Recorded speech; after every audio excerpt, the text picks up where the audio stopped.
Grant City, hardest place on Earth. And lately, I've been on its bad side. And it's only gonna get worse. At some point, a man's gotta stand for something.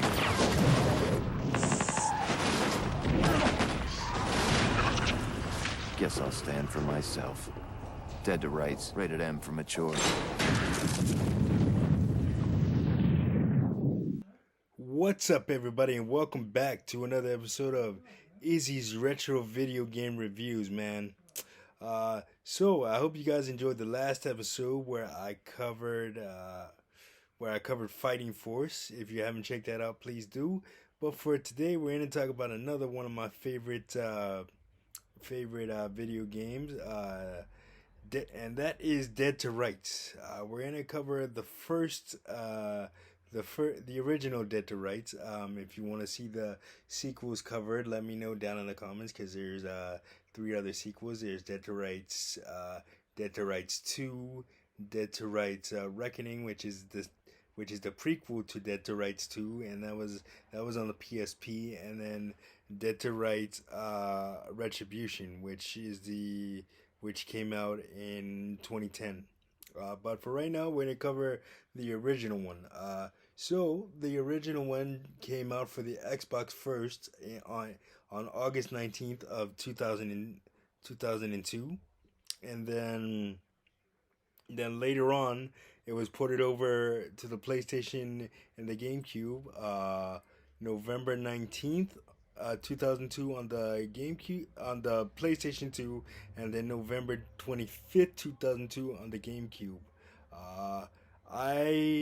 I had heard about it when it came out on the Xbox, but I didn't own an Xbox at the time, so I was unable to play it when it first came out. But I did get it when I was ported over on the PS2, and I just fell in love with the game, man. So the premise of the game is, you play as Jack Slate, former police officer, Jack Slate, and he's got a dog named Shadow, and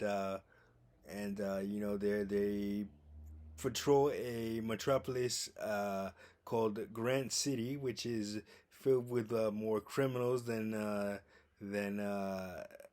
law-abiding citizens, and so Jack basically gets a call for a disturbance at a construction zone, only to find out that his father is murdered.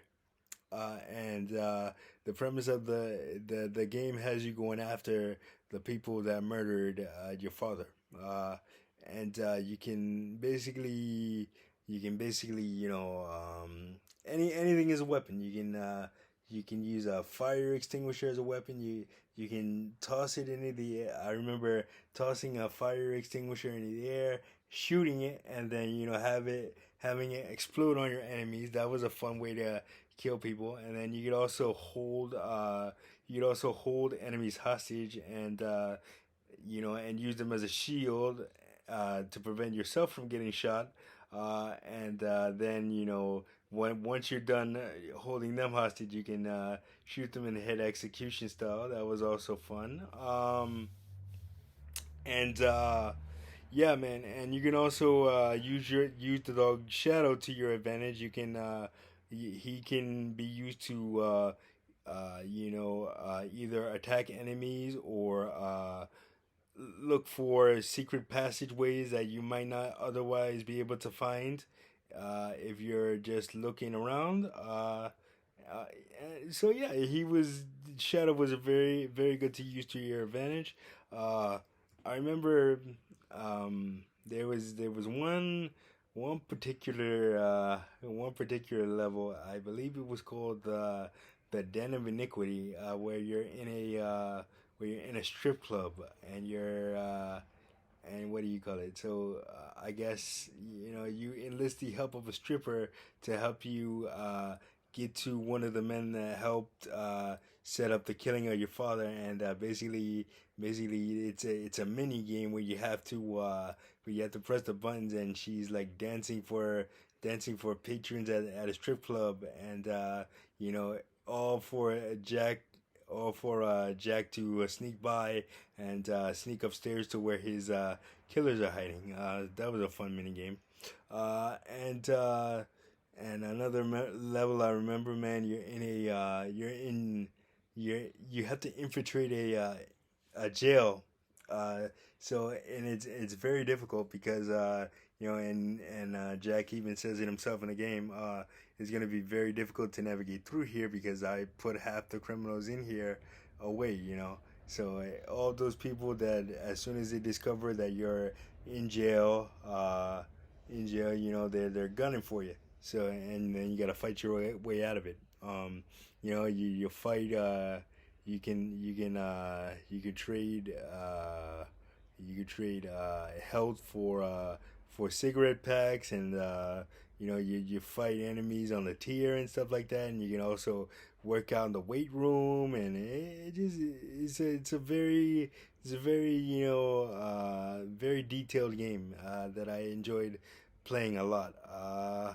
So yeah, man, Dead to Rights. I believe the tagline was "One good cop, one very bad situation." And don't ask me how I remember that, but I do. Uh, yeah, so that was definitely Dead to Rights. That was one of the first games that I actually beat on my own. Like I used to, for me, full disclosure here, as a little kid, and preteen and some of my teenage years, I used to just play video games for fun and not focus on beating them. But now every game that I buy, like it is my objective to finish it and complete it 100%. And as we're playing on next gen systems, PlayStation 5 and Xbox Series S and X's, got to get that on PlayStation specifically, got to get that platinum trophy. For me, that's my objective. But Dead to Rights was one of the first games I beat on my own, so it'll always hold a special place in my heart. Yeah, man. So, Dead to Rights. If you get a chance to play it, if you own a PlayStation 2, a GameCube, or the original Xbox, and you haven't played it, I highly suggest you do. And unlike a lot of retro video games these days, it's not ridiculously expensive. Last time I checked, it was about maybe $14-15 on eBay. So if you got a PS2 or whatever, anything that I just mentioned, if you want to pick yourself up, it's relatively cheap. So if you're into that sort of thing, definitely go pick up Dead to Rights. And it was developed by Namco, the same people who developed Pac-Man and Tekken. So definitely, and the Dragon Ball Z fighters.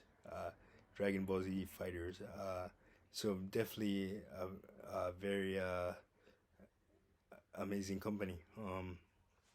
So yeah, definitely go check. But anyway, like I said, like, subscribe, share, and all that good stuff. And if you want to see the other games in the Dead to Rights series covered, let me know down in the comments. And but for right now, that is gonna do it for this episode of Izzy's Retro Video Game Reviews. And I will see you guys in the next one. Peace.